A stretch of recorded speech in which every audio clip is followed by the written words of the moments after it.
Upang ipadama ang malasakit ng kapulisan sa kabataan at mamamayan, isinagawa ng mga tauhan ng Police Regional Office BAR ang isang outreach program at school visitation sa isang paaralan sa Maguindanao del Norte. Alamin ang naging kaganapan mula kay Patrolwoman Leonora Gawang.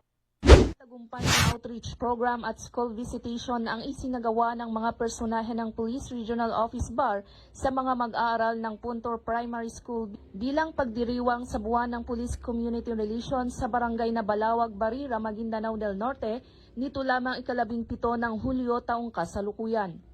Ang naturang aktibidad ay naging inisyatiba ni ProBAR Regional Director Police Brigadier General Jason C. Guzman na kinatawanan ng mga tauhan ng Regional Community Affairs and Development Division sa pangunguna ni Police Colonel Armando F. Muena, Chief Arcad, katuwang ang Philippine Marines, Local Government Unit at barangay officials ng naturang lugar.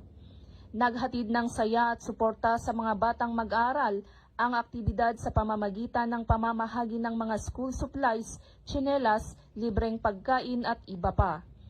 Ipinapakita ng nasabing outreach program ang patuloy na pagsisikap ng mga kapulisan, katuwang ang iba pang ahensya ng pamahalaan na magbigay ng tunay na serbisyo sa pamamagitan ng pagpapakita ng malasakit at pagtutulungan tungo sa kapayapaan at kaunlaran.